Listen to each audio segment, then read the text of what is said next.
السلام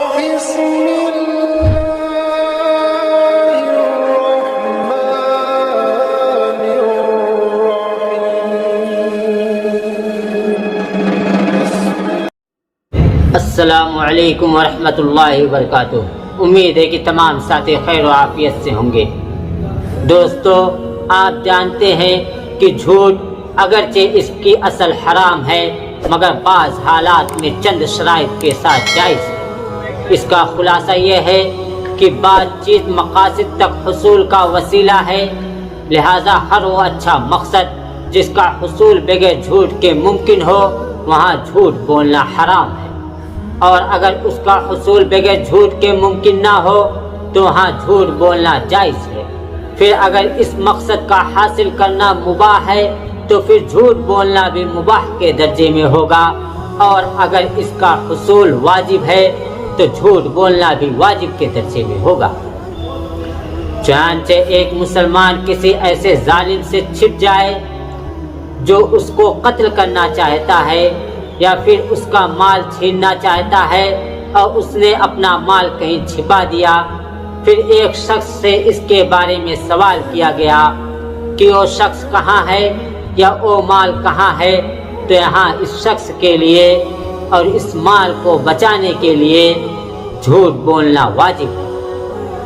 اسی طرح کسی کے پاس امانت رکھی ہوئی ہو، ایک ظالم شخص اس کو غصب کرنا چاہتا ہے تو یہاں اس کو چھپانے کے لیے جھوٹ بولنا واجب ہے، مگر زیادہ محتاط طریقہ تو یہ ہے کہ ان صورتوں میں توریہ اختیار کیا جائے، یعنی گول مٹول باتیں کر لی جائے۔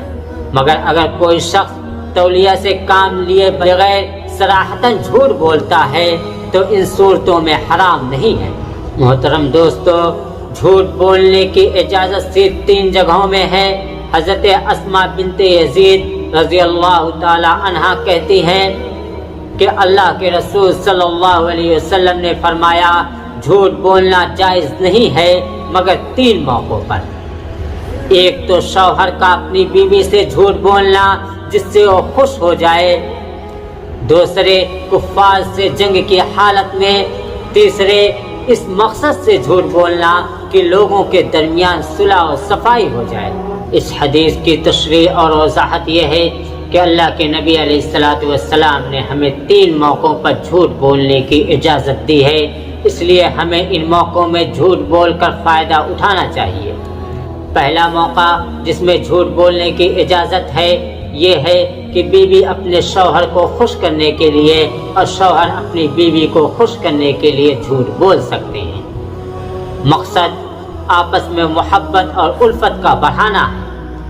مثلا شوہر اپنی بیوی سے کہے کہ آج میں بازار میں تمہارے لیے بہت سی چیزیں دیکھی ہیں، کل ان کو لے کر آؤں گا۔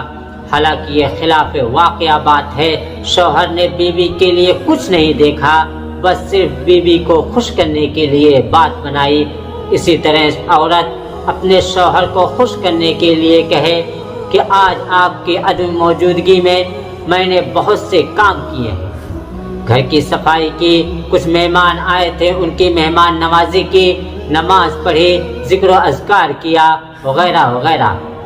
حالانکہ یہ سب خلاف واقعہ ہے، بیوی نے کچھ نہیں کیا ہے، صرف شوہر کو خوش کرنے کے لیے بات بنائی ہے۔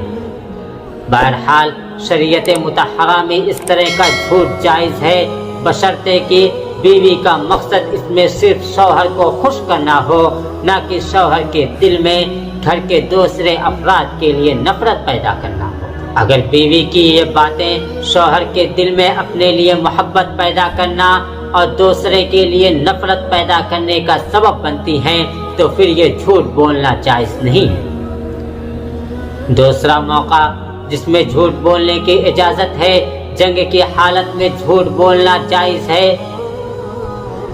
اس کی صورت یہ ہے کہ ایک جنگ ہو رہی ہے، ایک مسلمان جھوٹ بولتا ہے، یوں کہتا ہے کہ ہمارے لشکر کی تعداد اتنی زیادہ ہے کہ دشمن کا لشکر کچھ بھی نہیں، اور ہمارے لشکر کی مدد کے لیے مزید اور فوج آ رہی ہے۔ حالانکہ یہ خلاف واقعہ ہے، اس طرح کی دھمکی اور اس طرح کی باتیں کرنا جس سے مسلمان کی طاقت و قوت کا اظہار ہوتا ہو، مسلمانوں کا حوصلہ بڑھتا ہو، دل قوی ہوتے ہوں، تو جھوٹ بولنے میں کوئی مذائقہ نہیں ہے۔ حالانکہ یہ بھی واقعے کے خلاف بات ہے، جھوٹ ہے، مگر ایسے موقع پر جھوٹ بولنا جائز ہے۔ تیسرا موقع جس میں جھوٹ بولنے کی اجازت ہے اصلاح بین الناس کا ہے۔ اس کا مطلب یہ ہے کہ لوگوں کے درمیان صلح و صفائی کرانا۔ اس کی صورت یہ ہے کہ دو فریق آپس میں دشمن ہیں، دونوں فریق کے بیچ ایک آدمی آتا ہے اور آ کر اس طرح کی باتیں کرتا ہے، اس سے خیر پیدا ہوتا ہے، دوستی کے جذبات ابھرتے ہیں۔ چنانچہ ایک فریق کو کہتا ہے کہ تم فلاں سے خام خواہ کے عداوت اور دشمنی رکھتے ہو، حالانکہ وہ تمہارا بڑا خیر خواہ ہے، تمہارے حق میں اچھی بات کرتا ہے اور تمہیں سلام بھیجا ہے اور محبت کے پیغام بھیجا ہے۔ ظاہر ہے کہ جب ایسی باتیں پہنچیں گی تو دونوں فریق مارے خوشی کے پھولے نہ سمائیں گے۔ حالانکہ یہ معاملہ واقعے کے خلاف ہے، یہ صلح کرانے والا صریح جھوٹ بول رہا ہے، مگر اس کا مقصد صرف محبت پیدا کرنا ہے، اس لیے اس موقع میں بھی صریح جھوٹ بولنا جائز ہے۔